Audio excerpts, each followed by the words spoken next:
Wanka sef ụmụnne m elu ụwa nke ala atụzi anyị ụjọ,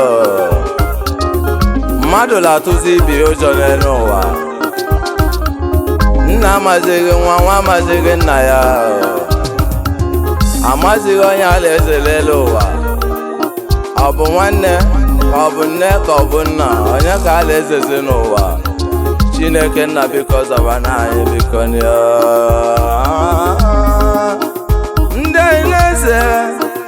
anyị na-eze mmadụ ka na-eze,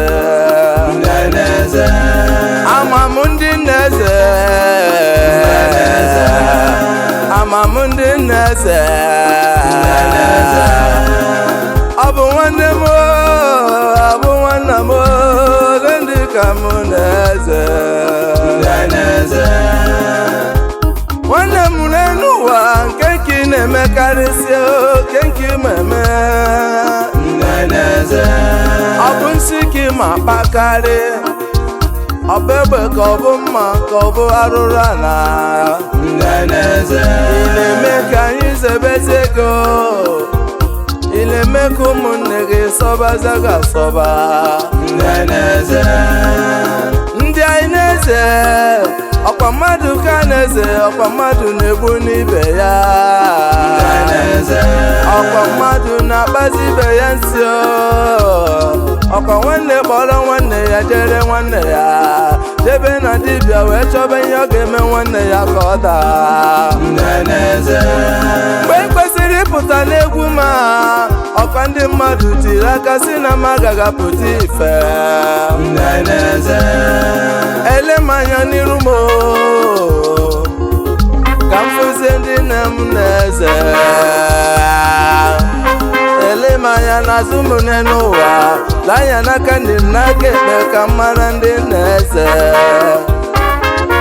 Nwanne m ime onye na-eze,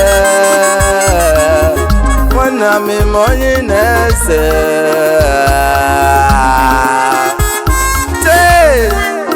Ụwa nke aghọọla, ụwa nke na-atụzi ụjọ. Ndị a na-eze, amam ndị a na-eze, amam ego ndị a na-eze, ndị a na-eze, ndị a na-eze, amam ndị a na-eze, amam ndị a na-eze, amam ndị na-eze n'elu ụwa, amam ndị na-eze. Ọ bụ gị ka ọ bụ mụ, ka ọ bụ ikwu ndị bego, ka ọ bụ ndị ugwu, ka ọ bụ ndị ọbụla ka ị na-eze. Ọ bụ ndị nọ n'ime rumu m, ọ bụ ndị nọ n'ezinụlọ m, ọ bụ ha ka mụ na-eze. Ọ na-abụ nwanne na nwanne ya na-erikozizi nne, agbanye ọkụ amaghị onye a na-eze. Ụmụnne chibata n'obodo ha, ụjọ na-atụ ha, ụjọ nna dị na-atụzi ụmụnne m. Ụfọdụ gbalara obodo oyibo ni, ụfọdụ gbadara ebe niile dị iche iche maka ndị a na-eze. Atago m afụfụ n'elu ụwa, ozi nke Chukwu kpọtara m, ejere m na Liberia, afụrụ m ndị na-eze ụmụnna dị. Ị mara ụmụ Igbo agaghị alazi ala, ụmụ Igbo agaghị alazi n'ọrụ oyibo maka ndị a na-eze n'obodo, ndị obodo na-atụzi ha ụjọ. Nwanne m ekwesịna ka ezebezie gị, ogbu mmadụ ọgbansi onye ure ị na-achọ ka gbara gị ọsọ wa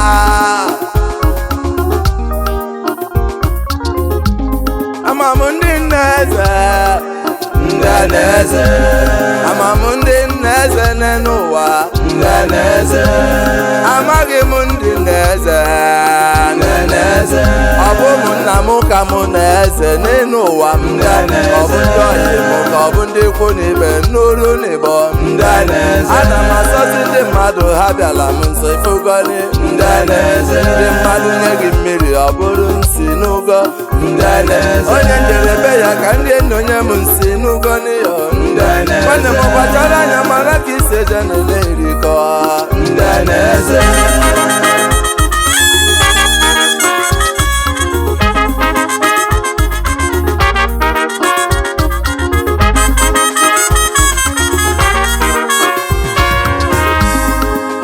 ị chọrọ ka izebe gị nwoke na nwaanyị ya sị m chọrọ ka ize gị agadi nwaanyị nọ n'ime obodo ọbụkụ ụmụ Igbo gbara gị ọsọ agadi nwoke nọ n'ime obodo ọbụkụ ụmụ Igbo gbabara gị ọsọ onye rụcha ụlọ ya dị mma ọ hapụ oge gbaba ọsọ n'obodo maka na ije iwere ihe ijere nye ndị obodo ha erie iwere aka si nye ndị obodo ịnara onye jabụ nke ya onyinye jabụ nke gị ọkwa ya ka ijiri na-akpagharị ọkwa nna akụ nkụcha egwu m iburu m mpaghara n'ụwa olu m dịkwa isho igoro olu m na-asị na ọbụ gị na-etio ndị alaeze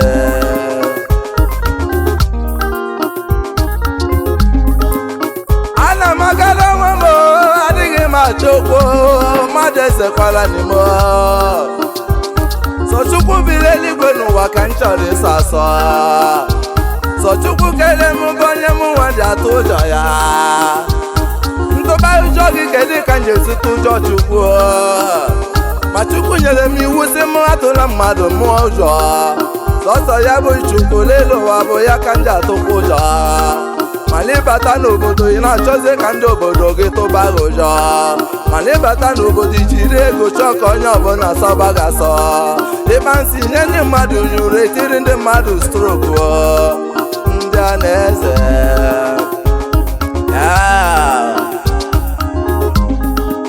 ndị na-eme ka obodo dị mma ndị na-achọ udo n'obodo bụ ndị Chukwu debere n'obodo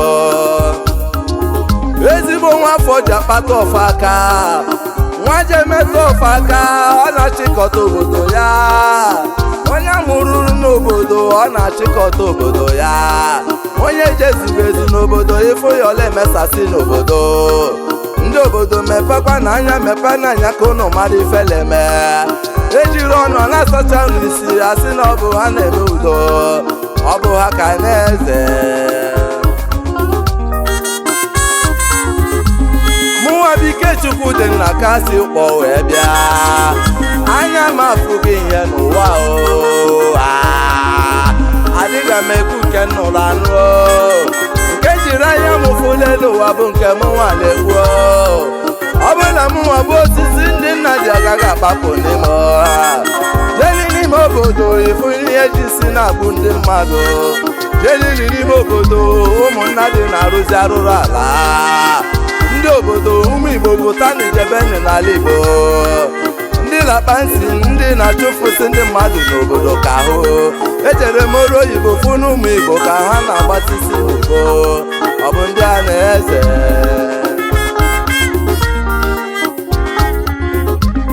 mmadụ uwe obodo ego na-akpa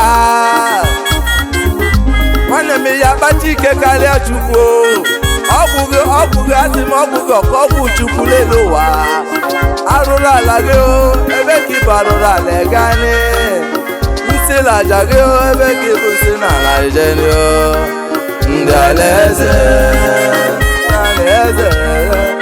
ndị alaeze amam ndị na-eze n'elu ụwa ndị alaeze ihe fụrụ ka mụ na-ekwu ewo ndị alaeze onyinye Chukwu nyere m ka m ji aga ndị alaeze ọ bụghị onyinye mmadụ ka m ji aga ndị alaeze ọ bụ ihe Chukwu si m kwuo ka m na-ekwu ndị alaeze n'elu ụwa onye ọbụla na-asọzi ibe ya asọ.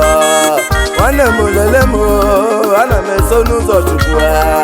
Ị na-asị ka igbo m n'elu ụwa, ọkwachi m ka ị ga-ebu ụzọ gbuo.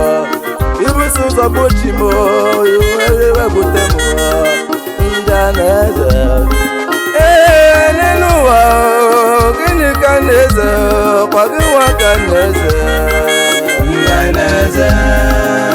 Gịnị ka anyị na-eme n'elu ụwa, gịnị ka ji egbu onwe anyị, ọkwa gị na-egbu nwanne gị. Gịnị ka anyị na-azọ n'elu ụwa, gịnị ka anyị na-azọ iji kpọọ nwanne gị asị. Ọkwa gị nwanne m, ọkwa gị ka obodo gị na-eze, ọkwa gị na-ekwute obi n'obodo. Arụrụ ana gị karịrị akarị, nsị gị karịrị akarị, obodo niile na-agbara gị ọsọ. Lele ha n'elu ụwa, afụrụ m obi ha, Chukwu gosiri m obi ha n'elu ụwa. Ndị a na-eze n'elu ụwa, ndị a na-eze n'elu ụwa. Ọ bụ nwoke ka na-eze n'elu ụwa, ọ bụ nwanyị ka na-eze n'elu ụwa. Unu ekwezina ka eze unu n'elu ụwa. Metani nke dị mma n'obodo. Mmadụ aghọrọ isi n'ibe ya n'obodo. Nwoke kwuo nwaanyị kwuo ka ọ dị mma. Ọ bụrụ ọsọ nke ikwuru ga-ebi n'obodo, maka na uche onye adịghị ya mma. Abịa n'obodo, enwere ndị eji ejekwanye n'obodo, ndị Chukwu zọpụtara ka ha chiwe obodo wee weta obodo ka obodo na-adị mma n'obodo. Ndị ahụ ka anyị ji ekene n'egwu a, maka na ihe dị mma ka anyị na-ekwu. Onye dị mma ka obodo na-achọkwanye. Ala ụgbọ niile ekelele m ụlọ. Chukwu ekelele gị ka isi nye anyị nwanne anyị nwoke Chief Gregory Okonkwo Okafọ n'Ụkpọ, Nsugbe Chairman, General Chairman, Oris Nigeria Limited, ọkaka nke izizi n'Ụkpọ na Nnewi, ọkpata zuo Ụkpọ niile, ndị na-eme ka obodo na-adị mma oge niile. Ọzọ obodo chi ndị Ụkpọ, obiọma ka ije eso ndị Ụkpọ. Ọ bụrụ na mmadụ bụzi gị, anyị ezebezi gị eze, mana Chukwu na-ewetago gị si gị nyebere Ụkpọ aka. Eme kene ya, kene ya n'Ụkpọ niile, kene n'Orisi. Ụkpọ niile kene n'Orisi. Onye na-eme ọfụma n'elu ụwa ka Chukwu na-ekele. Akenebe Honorable Dr. Sir FCN onye ma ndụ nwa ji akụ, o sotọrọ igwe n'Ụkpọ. Ndị wetara Chukwu wetara unu chebe Ụkpọ, jisikwe n'ike ka unu si achị. Ka nkenebe ndị na-eme ọfụma n'ala Ụkpọ ụmụnukwu, asị m udo dịrị unu na ndụ unu.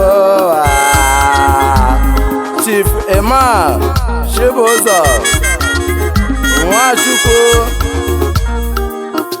ex-president UIU Ụkpọ, Chief IG Nwawulu Obikulu, President General UIU Ụkpọ, ndị na-edozi obodo niile dị n'Ụkpọ, Okwute ebiela Ụkpọ, omenke ụfọ Ụkpọ na-achọ. Nna fọrọ Ụkpọ n'anya, obiọma ka ije sokwa Ụkpọ. IG deme ọkụ ike Chukwu dị nna kasịrị ụmụ n'Ụkpọ, ụmụnukọla ekele gị deme. Chief Sir Anthony Eze anyị Odenigbo, onye ọma dị mma n'ala Ụkpọ niile, ọchụ udo, ome ka obodo dị mma. Ndị Ụkpọ ji biri, ala m ekele ndị na-eme ọfụma n'ala ụkpọ niile. Chief Sir Francis Chukwudebele na Ụmụnụkọ, onye ọma dị mma n'ala ụkpọ niile na-ekelekwa gị. Ala Igbo Anambra Steeti m kele gị. Chief Sir Michael Agbasi Ikenga na ala ụkpọ ka isi abịa. Akwa nwa Ụmụnụkọ ụkpọ Ikechukwu dị nna kala ekelekwa gị. Mmụọ ndị ụbọchị m kele gị. Ngwanị ka ijebekwanị Chief Aloy ndị m ka ọha Chiadika Obi lala ụmụnụkpọ, ezigbo nwanne na-achị udo n'obodo ya. O mee ka ọ dị mma n'obodo. Ọ nọkwa na main market ndị na-emesi ihe ike, ndị ego na-asavụ, ndị ego na-ekwuru okwu. Chief Osotara Eze ka a na-akpọ gị Chiadika Obi, ezigbo nwanne m ka ịbụ. Ana m ekele Chief Osidon ihe egbu agba ego nkịtị ọfụ ụkpọ, eze ụmụ boys Ụmụnụkọ ụkpọ Anambra Steeti. Demejisikwa ego ọrụ gị na-atọ ụtọ n'ala ụkpọ anyị, ka ọ dị mma ka anyị na-emekwanị. Agba ego nkịtị na Ụmụnụkọ ideme na-eme ọfụma. Ala m ekele Chief Sabat Okechukwu mmiri ọfụ ụkpọ, debekwaba anyị ọfụma ka isi eji mmiri ga-asachasị ụkpọba anyị. Mmiri gị na-eme ka ụkpọ dị mma. Ka anyị wepụ ndị alaeze na be anyị n'obodo anyị ji abụ ndị na-adị mma. Ụtọ ka anyị ji jebi n'obodo. Onye si na ụtọ adịghị mma n'obodo ka ewepụrụ anyị. Wee na-ekele Chief Sir Patrick Eze Ukwu Nnanyere Ugwo, akelele gị n'ala ụkpọba anyị. Chụpụnụ ndị ọjọọ n'obodo, meenụ ka ndị ọjọọ gbapụrụ ala ụkpọ, biko ka udo dị na be anyị. Demeni kwuonu. Anyị kelekwa ezigbo nwaanyị na-eme ka obodo dị mma n'ala ụkpọ, Chief Mrs. Nkọrị Ume Adadịọra mma ọfụ ụkpọ, ezi nwaanyị wetara udo n'ala Ụmụnụkọ ụkpọ. Oji aga ka ịbụ ụmụ ụbọchị ga-aga. Demekwa kụzikwere ụmụ nwaanyị ibe gị ihe n'ala ụkpọ ka ha chọkwa udo, ma ka isi eme mebe ka onye si eme, maka na ka onye si eme ka ekwesị akpọ ya. Adadịọra mma n'ala ụkpọ.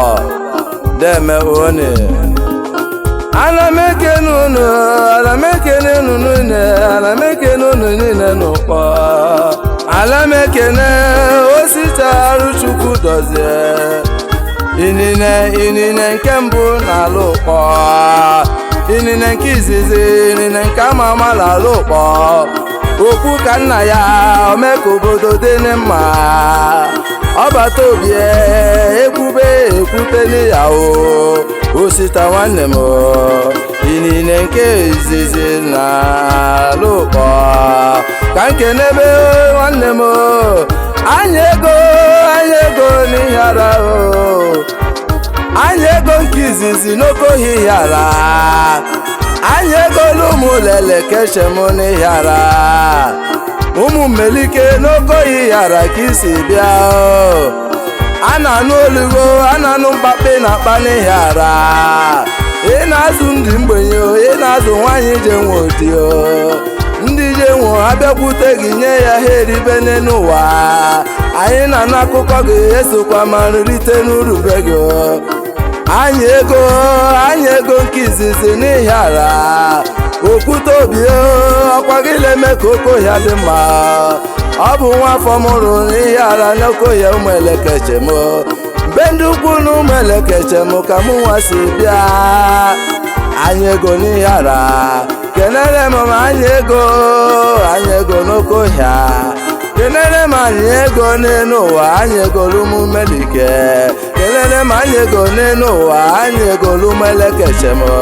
kelele ma anyị ego n'ụwa anyị ego n'ụmụ n'okwu n'ihe ara esi m ụkpọ bịa amụrụ nwa dị alala bego ndị nyere aka karịrị ahụ onye nwe nsogbu agbakwutego ị na-emezu ya n'oge gị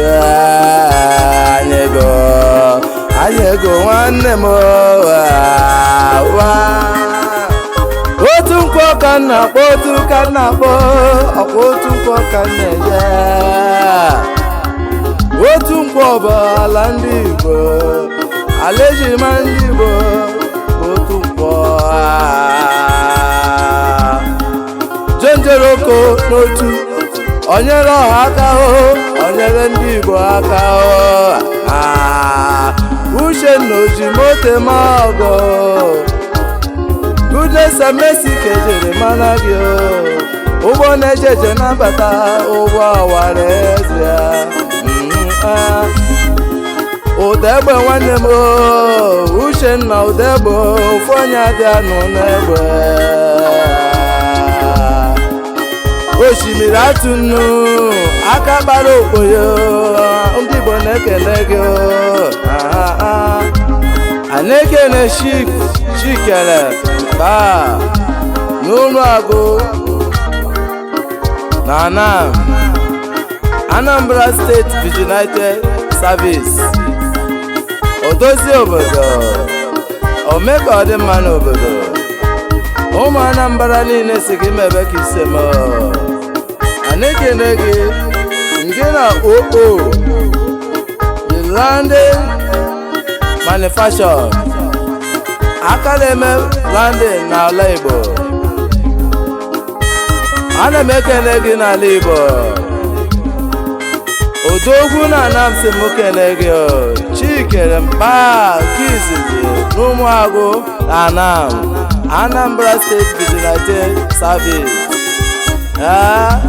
bụ dike bụ dike ụbọchị ihe ga-emekwasị achọ dike anyị nwere mmadụ Dunga nwanne m Emeka Ọchị n'Azịa ana m ekenekwa unu niile ndị na-eme ọfụma ka m na-ekene Chukwu ga-ezobe unu ndị ọjọọ na ndị uchu a ga-afụ n'anya Vin Ezeaka n'ihe ala anya na-elekọta ihe ala niile kedu maka Vinosco aka na-ere egwu n'obodo ala Ọnịsha ana m ekene gị Big ụmụ ojii n'otu nkwọ Alhaji Sigwobe Obinna Ọhanagọrọ Kọmanda Dan Flyover n'otu nkwọ onyere mmụ ya aka onye oriri ka ịbụ jidekwa ka iji ndị ọhanaeze ndị Igbo si m kene gị